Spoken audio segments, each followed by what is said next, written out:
Hey folks, welcome to this episode of the Everyday Millionaire Podcast and the Mindset Matters edition, where I'm joined by my wife and Olympic mental performance coach, Steffany Hanlon-Francie.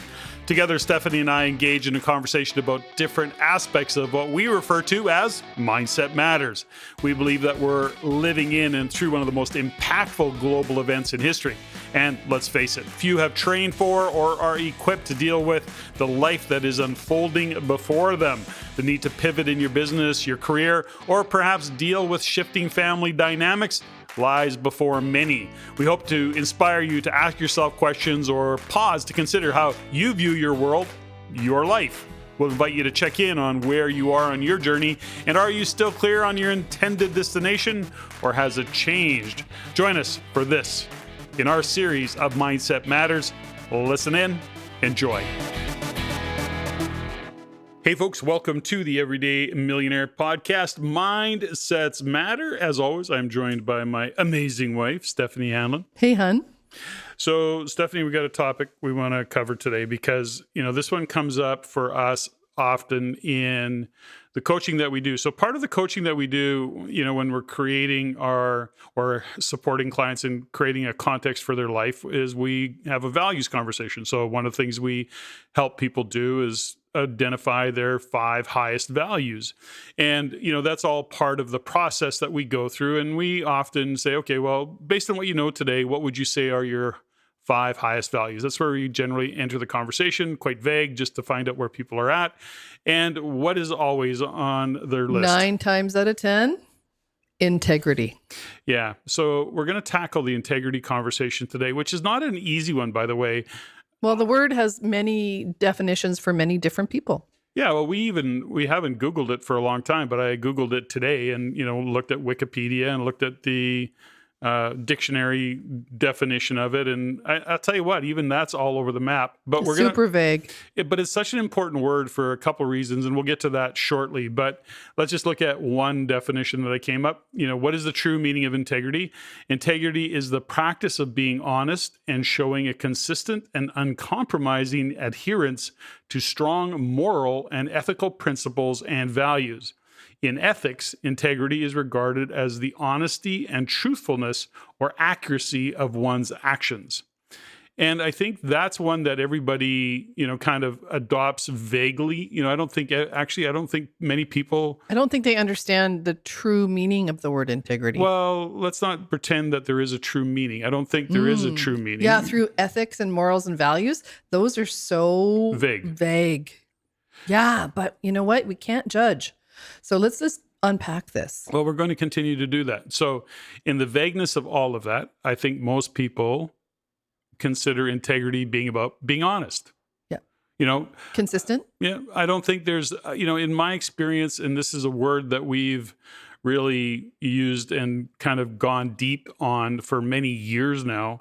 And then, of course, there's structural integrity, the structural integrity of a bridge. Like the engineers have to know how to build the integrity of the steel. Or in our world, back in the day when we were fooling around with skates and, that, it was the integrity of the leather and the integrity of that. So it's the integrity means something to, or different things to different people. Well, integrity, yeah, it has a meaning outside of this vagueness of morality, for example, and truthfulness. So then there's 5 attributes. There's dependability, which means that people can rely on you and that you keep your promises, right? Tell the truth. True to your word. Yeah, don't tell a lie. And then employers especially value and appreciate the loyalty of their employees. Like all of this is to say that there's a lot of definitions, a lot of vagueness. And what we're going to share with you in this podcast, which I think is important, is just a definition that we've used and come to, I guess, adopt over the years. I'm not saying it's ours, by the way. It's, it was brought to us by a coach and many, many years ago that really came up with it. So let's just start at the top. Integrity. Who am I when nobody's looking? That's right. Who am I being when nobody's looking? Well, just who am I when nobody's looking? Yeah. So this goes back, in sitting down and looking at, integrity. And we often say, and we'll use this as an example, is that you cannot be out of integrity with anybody. But yourself. but yourself. And this is where the kind of the confusion starts to, what the hell are you talking about? So if somebody lies to me, then they've lied to me. Okay. Or if I lie to somebody, I've lied to somebody. Now they may look at me, or no, I would never do it. So they may look at me and go, you're out of integrity. I go, with what? Based on what? Based on what? So if I lied to you, I just lied to you. That was it. So did I or didn't I? That's one part of it. Okay. So we kind of bring it back to this. If I say I'm not a liar, okay, and then I lie, I'm out of integrity with me. I've actually said I'm not a liar. Now, somebody may not know that I lied. Yeah. Okay? Ooh, good point. Right? So if nobody knows I lied, then guess what? The only person that I'm out of integrity with is me, because I'm actually making that statement. It's something that I say, this is who I am. I'm not a liar, and then you lie. Right. Now, nobody else knows that. Right. Okay, so let's go a little deeper. I'm going to use some examples that's here. good. Okay, so many years ago, young golfer in Edmonton has a winning round. But on one particular hole, it was on the 17th hole or 14th hole. This is many years ago, TELUS Open. And he hit the wrong ball. Like, he came out of the rough and realized that he ended up playing the rest of the game with the wrong ball. And he won the tournament. And he stopped and said, I have to disqualify myself. I've used the wrong ball. Now, journalists and so many people said, what are you talking about? What did you do? Why would you say that? You're the only one that knew that. You just gave up 50 grand or 100 grand or whatever the number was back then. It was a lot of money. And it was, he was early in his career and he legitimately won, but he didn't legitimately win. He hit the wrong ball. And in the rules of golf, you can't do that. So everybody's all over him. You can't, why would you say anything? And he goes, I could never think that I'd take ownership that I won this game knowing that I broke the rules. And they go, but nobody would know. He goes, yeah, but I know. Integrity. Now, over the years, we've heard athletes do that, and some people do that. I would know. That's integrity. Yeah. And nobody else has to know. Only you need to know. So when we get into this word of integrity, it's sometimes, I think, overused. Well, it's used, I think, sometimes to judge other people. And he's out of integrity because he didn't agree with me, or he changed his mind, so he's out of integrity. And it's used as a kind of like a measuring stick to judge others. This is where people get into kind of interesting dilemmas, right? And it can get really complicated. But I don't want to go there right now, but let's just say that what we've learned over the years, and I've learned the hard way over the years, is that I have certain values, okay? One of my values can be honesty, by the way. And maybe that's one of my values. I'm not, I'm just giving that as an example. Not that I wouldn't have that value, but it's not one of my... No, because you do. It's not one of my... A little bit too much honesty sometimes when it comes to me. The point is this, is that whatever my values are, okay, I have to own those values. And then if I say those are my values and I don't live into those values, then the only person I'm being out of integrity with is me. Yeah. So if you look at me and go, well, hold it, Patrick, sweetheart, love of my life, you're not living the values that you are saying. And at that point, because of who you are and my values, I can say, I can hold you to a higher standard. Right. You hold me to that, and then you go, oh, but I can go, but it's so tempting. And you go, yes, but that will bite you in the ass because that's not your value. That's not who you are. It's not who you are. And you're going for a shiny thing, or you're chasing a pipe dream. Or making, maybe something's going to be easier finally. Yeah. Or ego. Ego. Ooh, that's a whole other podcast. But that's the thing, is that ego will take us out of integrity because we see that. So I've made those mistakes in the past with partners, for example, where I've got into relationships that I didn't align with them, but I went there because I thought I might, or I thought I did, and I thought maybe it's just me playing Playing small, playing small, maybe, whatever it might be. Mhm. I had all, and this is another thing around it. We'll talk about that in a second. The word justification. Mm. So at the end of the day, I was out of integrity. Those have always, anytime I've done that in reflection, it's bit me in the ass. Stay true to who I am. Stay true to my values. Lots of people won't agree with them, and that's perfect. Then they go away, right? The people who are aligned with my values stay with my values. Now, if I stay in integrity, which means honoring my values. And then maybe risking Judgment, Yep. maybe rejection. 100%. Yeah. So it's a difficult thing to do. Now, we often relate it to business, but it can be in relationships. So let's just give an example of that. And this is where it gets a little convoluted. I know in our own coaching is that when I'm listening to somebody explain something and they're justifying a decision, Or quantifying or qualifying, That's all- telling stories. yeah, I think that's all different versions of Mhm. justifying, right? Yep. As soon as you have to justify something, justify an action or a decision in a way that makes you're doing it to make you feel better, Or defensiveness. Yeah. or You're defensive- defending. Yeah, then it's probably wrong. 9 times out of 10, it's just wrong, Yeah. right? So that's the justification part of it. And we justify being out of integrity or justify being out of our values, Yeah. right? Not living true to our values. So I'll give you an example. And we've seen this scenario unfold, right? Which is somebody has an affair and Somebody that's married goes outside the marriage. Okay, got it. Yep. okay, or maybe they're not married, Yeah. but the other person is. One party is married, Yeah. okay? So for example, if your stand is, I don't believe in extramarital curricular activity, right? Yeah, I guess that's what it's called. I don't know how do you want to call it. So you haven't, but the point is, if you don't believe in it, right?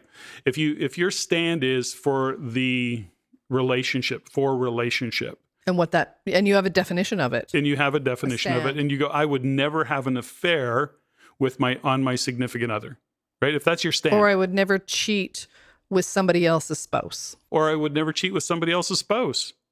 Now, you find yourself in that scenario. The shiny thing looks good. Somebody's all of a sudden telling you how hot you are. And the next thing you know, you're having an affair. Now, you go away. Nobody knows but you Yep. and the other person. And maybe the other person is married. So guess what? What were their vows? Or maybe they're telling a story that they're trying to get out of their marriage. Or they can justify it because he or she Justification. doesn't, I'm not, Got it. I'm going to get divorced one day, right? So the point is that these are little threads of integrity examples. So if somebody, even if they're single and their stand is that I'm not going to have an affair with a married person, he, she, doesn't matter. But the point is that, and you do You're out of integrity with you. with yourself. With yourself. That's the key here in the Nobody's message. going to judge you harder than you judge yourself. Well, you're the only Seriously. person. But here's the thing about But that's what breaks down the self-worth. I mean, it goes right down to the core of your being. If you don't have the stand that you're okay with cheating or having an affair or sleeping with somebody else's spouse, if you're okay with that, then you're not out of integrity. And you'd probably make an announcement about it. Yeah, exactly. Yeah. But if it's a secret. Yeah, exactly. So the point of this is that when we think about integrity, the invitation in this particular discussion would be that you consider that if you're going to use the word integrity, consider that it really is you. You're the only person you can be out of integrity with. You can lie to somebody, you can be dishonest with somebody, you could not be loyal to somebody, but ultimately, integrity is about who you are when nobody's looking. So I'm curious. I mean, that's a really powerful example because we've been in situations over the last 10, 20, 30 years where we've been in those situations where we've known people that have had relationships with married people and they've said, this is my stand, and they had reasons and excuses and justifications. what is the responsibility of the person? So let's say somebody tells me they're having an affair and I know both people. Am I out of integrity? Or if my value is about confidentiality and about supporting other people, what's my role in that? Well, it's interesting. I know that's a good question. I don't know that I have an answer to that one. My whole stand around certain things is don't tell me a secret. Yeah. I don't want your secret. And because now you're expecting me To keep your secret. to keep your secret. And I'm not one of my stands is I don't keep secrets. I get it that if there's a business deal that's being done, don't share this particular intellectual property with somebody else. That's a business transaction. But don't come up to me and say, yeah, so I'm having this affair with this girl or this guy and just don't tell anybody. And I'm going, I cannot keep your secrets. Don't ever do that. Because you know what that is? A stress release. That's stress relief for the person that's telling you that. And what I've really known and discovered over the years is that if somebody is using me for their stress release, it's different in my coaching practice because I have the shroud of confidentiality. But if somebody's coming to me with a secret and expecting me to keep it, that's not, it's too much, it's too heavy. Yeah, no secrets. Don't do that. Don't give anybody a secret. It's not fair to the other person. And now there's just two people keeping a secret. Now there's another side to this that we can go down, about integrity. And, there's the moral values, for example, that were used in this definition. So morally, if there's a drug dealer, we'll use that as an example. And it's one that I've used in the past, which is morally, you may not, you may not agree with drugs. Got it. But especially when they were illegal. Yeah, especially in the days when they were all illegal, but not so much anymore. But the point is this, is that a drug dealer or a thief, it doesn't matter. Sure. They can be in integrity. They actually can be. Morally, they're offside. Legally, depending on where you are culturally. But legally, they can be offside. Mm-hmm. But at the end of the day, within their world, like I'm a drug dealer. I'm not. You're not, but... Don't take that. I'm not a drug dealer, and I am not a thief. Think about Nixon. Right? I am not a thief. I did not have sex with that woman. Well, that was Clinton. That was Clinton. That was not Nixon. But the point is that, so who are they who are they as people? So they're lying. They know they're lying. And so maybe that's okay with them. If they got an ounce of Coke, and they're selling you an ounce of Coke, and it's absolutely an ounce of Coke, and I'm 100%. Not they're the drug dealer. The drug dealer he's in integrity with himself. He's selling you the best quality for the right price, and it's exactly that, and he can live with himself. Yeah. So we would judge that. We deliver a good product. Morally, ethically, legally, he may be totally offside. Exactly. That's why you can't say morally, ethically, and legally. Integrity is in that same conversation. Right. Because maybe in his world or her world, they're in integrity. 100%. So as we go through this kind of process and thinking about integrity, and this is really, it can get quite deep. It can get, understanding your values. Now, some people will never question their integrity because they don't really even have a strong kind of stand around what their values are. And that's when you do that, then it's easy to go offside one way or the other. Like I've certainly over the years, been in situations where I'm looking around and there's, let's say I'm hanging out with 6 other people, and those 6 other people all agree on something that I don't agree. I'm going, no. It's like, this isn't the example, but I'll give you an example. Like 6 people decide that they're going to take advantage of somebody in business that has a lot of money, but they know they can screw him over, push this deal and screw somebody over. I can't do that. Like that, I would at that point in who I am, I'd have to say, no, that's out. I'm out.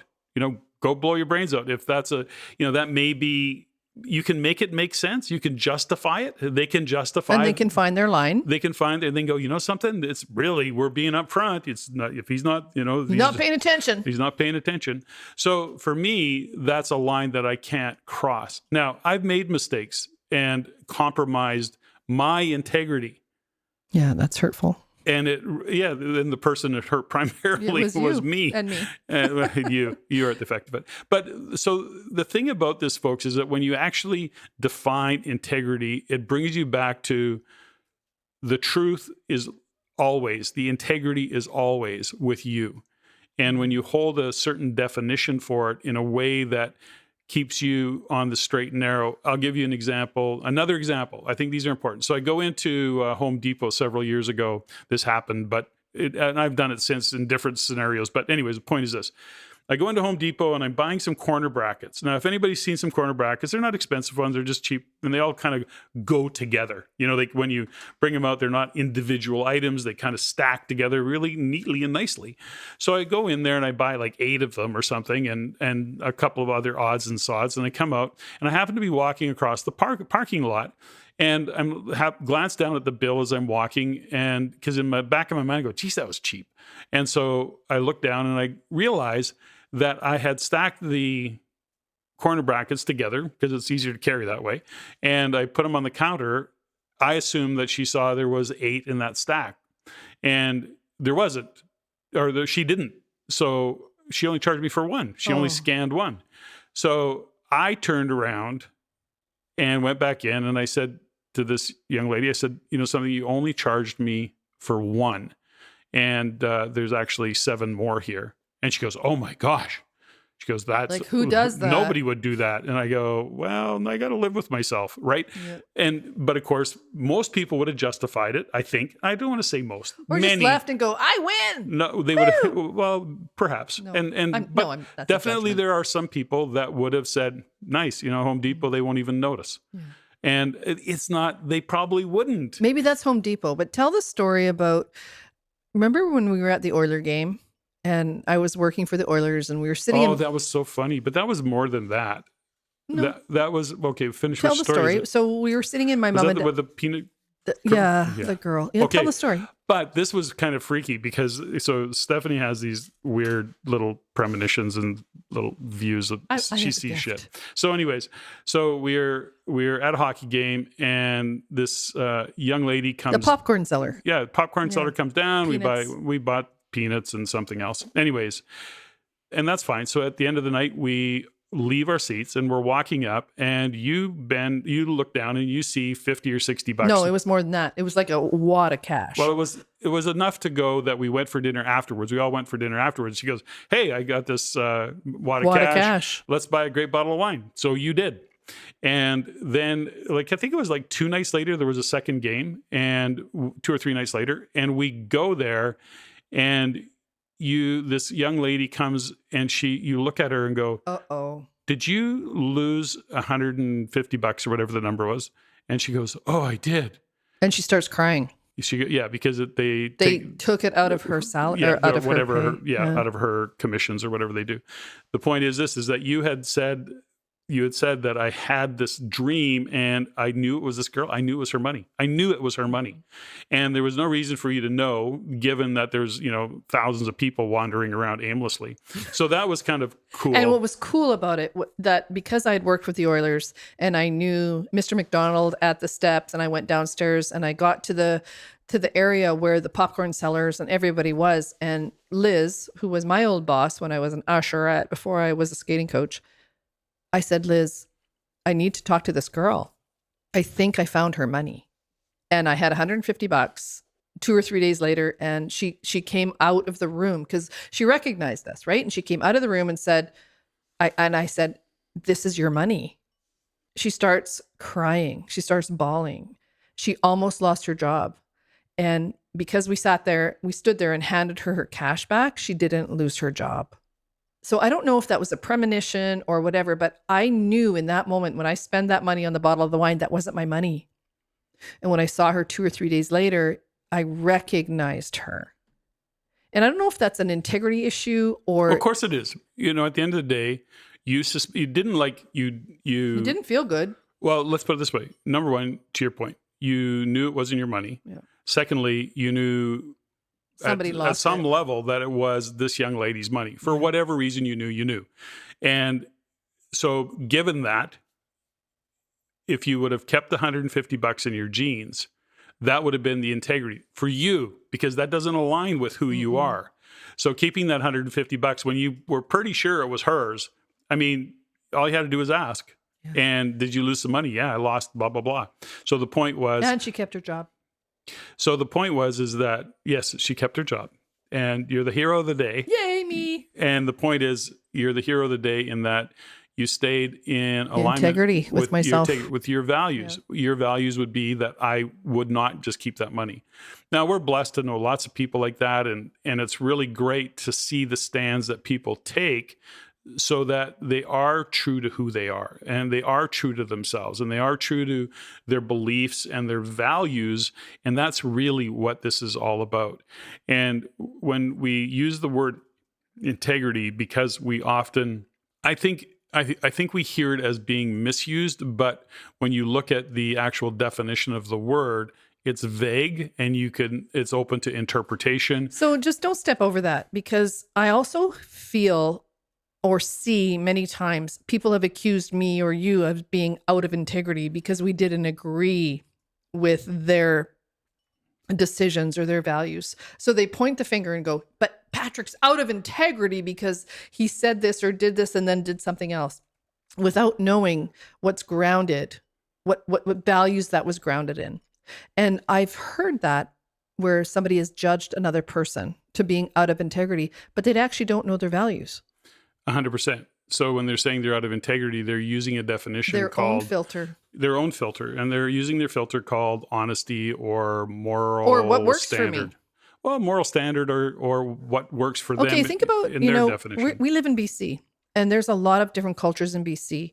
And I know that in certain cultures, if a young woman is seen with a man that she's not married to, she can be murdered. And in their world, that's integrity, because that's their value system. But in Canada, that's murder. And what I'm really starting to see now through this whole what's going on right now in post-pandemic, etc., is that people are judging each other through these filters of my integrity, your integrity, my integrity. But integrity is integrity. It's how do we judge and not use that word integrity when it's morality? Maybe it's morality. In one culture, it's okay to kill somebody if they've been seen with a person that they're not married with. That's not okay in Canada. It's not okay in North America, but it's okay in other cultures. So how do we process that, and how do we live globally when there's so many different levels of morality? Well, that's a different conversation. But you're talking about social standards. You're talking about morality. You're talking about cultural. But people conflate that with integrity as well. Well, yes, you're right. They do actually, and that's why that was the point of this podcast, was to kind of set up a different thought process for integrity, because all of those things. So if you're well, you make an interesting point.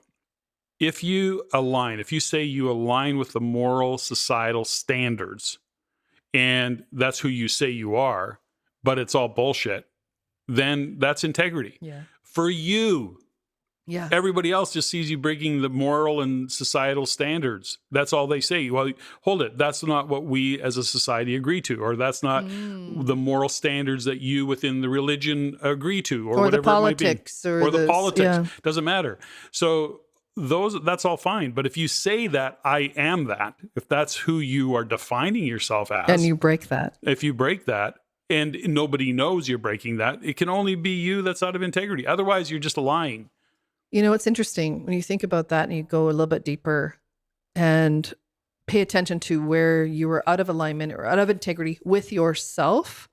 Think about how much lower that gets. Like, we think about shame. You think about the guilt that could drive that. I mean, that's a whole other psychological conversation and a different podcast. But when we live out of integrity with who we say we are, I believe that's where dis-ease lives. I believe that's where we really go into another level of darkness. Well, I think yes, I agree with you. And there's one other thing that comes with this, is that how do we set a benchmark for ourselves? And part of setting a benchmark is, number one, what are your values? Can you actually identify those values? What are they for you? And then are you staying true to those values? And are you prepared to be alone? And are you, Right? well, it's like that golfer. Yeah. Are you prepared to take a stand for your integrity, which is I don't cheat. If one of his highest values is, I don't cheat, He can't cheat. then he can't cheat. And if he does, he's out of integrity. And just because somebody doesn't how do you know live with it, yourself? just because somebody else doesn't know you cheated, doesn't mean you didn't to you. You know you cheated. So the only person that would know that is you in this case, and that's the integrity conversation. So who are you when nobody's looking? And in this case, who are you when nobody knows That you've maybe cheated. right? So folks, hopefully this is kind of, if nothing else, made you question or give some thought to what integrity stands for you. Like, how is that? What does it mean to you? And also, where do we judge ourselves and others? Because I think the word integrity is being tossed around way, way too lightly right now. And I think if we bring it back home and say, okay, where am I in or out of integrity with myself? In our world, in our definition, you can only ever be out of integrity or in integrity with you. That's it. And that comes from knowing and understanding who you are and defining who you are. And your values. Intentionally. And at that point, it's not about how I was raised. It's not about how I was brought up. It was none of that. There's no excuses. I adopt these values. This is who I am. This is what I stand for. And then living by what you stand for. And being prepared to be misunderstood or being alone in that stand. Can be that. That's a wrap. I don't know if this was fun, but it really gets me thinking. So thanks, hon. It was fun. It was fun. Thanks, everybody. Ladies and gentlemen, thank you for listening. If you found value in the podcast, please take the time to rate and review and share with others. Share with your friends. As it is my goal to always improve and to provide the highest value for you, the listener. If you have any comments, suggestions, or questions you'd like answered, please email me at ceo@reincanada.com. That's ceo@reincanada.com. I look forward to hearing from you. And until next time, Patrick out.